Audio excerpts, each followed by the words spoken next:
स्वागत। तर आता एक ब्रेकिंग बातमी येते। बातमी आहे ती म्हणजे पंतप्रधान मोदींची शनिवारी गोव्यामध्ये सभा आयोजित करण्यात आलेली आहे। पंतप्रधान नरेंद्र मोदी गोव्यातील वास्को इथं संवाद साधणार आहेत। भाजपच्या दोन्ही उमेदवारांसाठी गोव्यामध्ये सभा घेतली जाणार आहे। पंतप्रधान नरेंद्र मोदी शनिवारी गोवा दौऱ्यावर असून शनिवारी त्यांची गोव्यात सभा आयोजित करण्यात आलेली आहे। तर दक्षिण गोव्यात भाजपकडून पल्लवी धेपे आणि गोव्यातून केंद्रीय मंत्री श्रीपाद नाईक निवडणुकीच्या रिंगणात आहेत। त्यामुळे भाजपच्या या दोन्ही उमेदवारांसाठी पंतप्रधान नरेंद्र मोदी जाहीर सभा घेणार आहेत। मुख्यमंत्री प्रमोद सावंत यांच्यासह भाजपचे सगळे दिग्गज नेते या सभेमध्ये सहभागी होणार आहेत।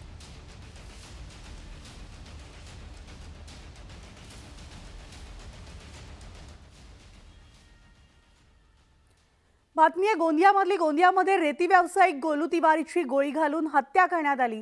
सोमवारी रात्री 9च्या सुमारास गोळी घालून हत्या करण्यात आल्याची घटना घडली आहे। तर रेती घाटाच्या वादातून ही घटना घडल्याची माहिती समोर आली असून गोलू तिवारीला उपचारासाठी रुग्णालयात दाखल करण्यात आलं होतं। मात्र उपचारादरम्यान त्याचा मृत्यू झाला आणि त्यानंतर तिवारीच्या समर्थकांनी रुग्णालयाची तोडफोड केली आहे।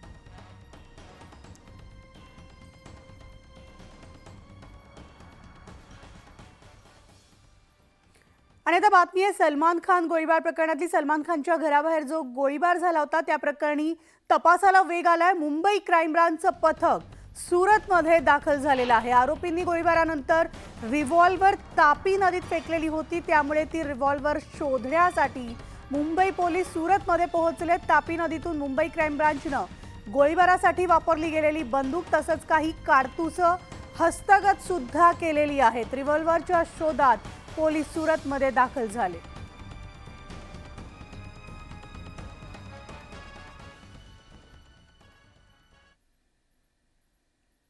आणि या बातमीचा बुलेटिनमध्ये आता वेळ झाली इथेच थांबण्याची। ताज्या बातम्यांसाठी तुम्ही पाहत राहा न्यूज 18 लोकमत तसंच आमच्या वेबसाईटला आणि